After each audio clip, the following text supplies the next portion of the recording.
السلام عليكم ورحمة الله وبركاته، أهلا وسهلا بكم. كلنا شفنا مباراة الزمالك وبيراميدز. ناس كتير أوي قالت كلام إن الزمالك سايب الماتش، وناس تانية تقول لك لأ. طيب تعالوا نبص بصة كده على المباراة سريعة. الزمالك ما شاطش يا جماعة شوطة واحدة على بيراميدز، وبيراميدز الكورة الوحيدة اللي شاطها دخل الجون، ومفيش حماس، والزمالك مستسلم تماما. طيب أنت بتنافس على أساس إيه؟ سواء كونفدرالية ولا مركز تاني ولا تالت ولا أي حاجة. اما انت مستسلم تماما وبتهنوا بعضيك وبعد المباراه وقبل المباراه ان الماتش تمام وشكرا. يعني الزمالك ايه هو اللي عايزه؟ مين هو بيراميدز عشان انت يا زمالك بتاريخك كله تستسلم كده؟ الزمالك تاريخ كبير. انت طول عمرك منافس قوي للاهلي، ايه اللي حصل؟ ليه مستسلم تماما كده؟ ايه اللي حصل؟ فين الكره الجميله بتاعت الزمالك اللي احنا بنشوفها زمان؟ كنا دايما نسمع لعب وفن وهندسه والكلام الحلو ده.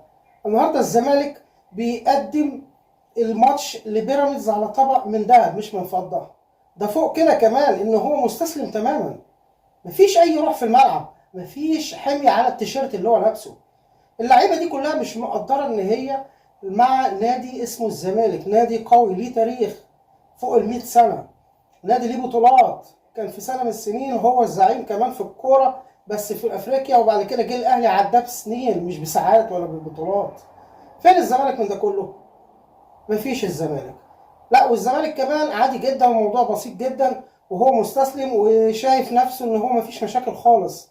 سواء بقى خد الدوري ما خدش، مركز تاني تالت رابع، مفيش حاجه في دماغه. طب ايه هو اللي انت عايزه؟ طب انتوا بتاخدوا فلوس على اساس ايه؟ الملايين اللي رايحه للزمالك دي كلها، كل واحد يقول لك عايز 60 مليون و70 مليون. ايوه، على اساس انت بتعمل ايه اصلا؟ يعني انتوا بتاخدوا الفلوس دي كلها ليه؟ هل انتوا بتدخلوا الدخل القوي قوي للنادي للدرجه دي؟ طب هل فعلا في لعيبه بتروح انديه تانية وبتكسب النادي؟ طب ده انتوا مستسلمين تماما لنادي بيراميدز. يعني المفروض انتوا حتى بتلعبوا باسم الزمالك، مش ده الزمالك اللي احنا نعرفه. كون اللي انت بقى يعني انت كده بتحط نفسك في شبهات. يعني انت اقرب للشبهات اللي بتقول ان الزمالك عايز يسيب الماتش عشان عندي في الاهلي. طب الاهلي عدى النقطه دي خالص، تسيب ما تسيبش مش فارقه معاه.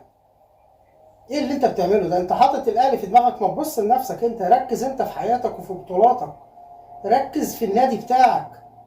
حتى كمان الناس اللي ماسكه النادي، يعني تلاقي ميدو يطلع تصريحات غلط، وكل الناس عرفت كده وكشف نفسه بنفسه. يقول لك ايه؟ التحكيم ظالم الزمالك، ومن ناحيه تانية هو ذات نفسه، يقول لك لما كنت في وادي دجله مهما اتكلم مع الحكم، لو اتكلمت من هنا للصبح ولا هيرد عليا، لكن اول ما اروح الزمالك مجرد بس اتكلم كده يقف لي انتباه، لو بالنظره بس.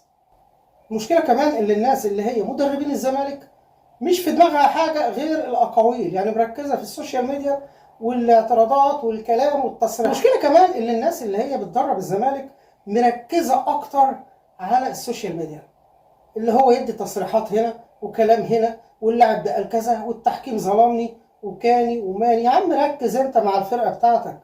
الزمالك اتنيل ب 60 نيله اصلا. هو فين الزمالك؟ هو بقى في زمالك؟ فين الزمالك؟ ما فيش زمالك. النهارده بيراميدز بقى فريق قوي جدا. لو هو مركز كمان شويه وهو هيبقى هو، مش هقول لك رقم واحد، هيبقى ند قوي جدا للاهلي. ما هو رقم واحد هو الاهلي، خلينا متفقين وعارفين كده. وفئة الضيقات هو الاهلي، الارقام بتقول كده. لكن بيراميدز عنده ثغرات بس بيعالجها، منافس قوي، عنده لعيبه حلوه، بيقدم كره جميله. وقع كذا ماتش وكل حاجه، ده لاخطاء معينه. لكن انت بقى فين انت الزمالك مفيش لا اداء ولا مستوى ولا نتيجه. الزمالك يا جماعه بينهار، والمفروض الناس المحترمه القائمه على نادي الزمالك تشوف له حل، مش حاطه في دماغها الاهلي ومش الاهلي يا عم ركز انت في حياتك، شوف خيبتك انت. اتمنى يكون الفيديو عجبكم وتكون الرساله وصلت لكل الناس، لان فعلا نادي الزمالك بينهار، قلعه كبيره من ضمن الانديه المصريه اللي هي كانت قويه. شكرا لكم والسلام عليكم ورحمه الله.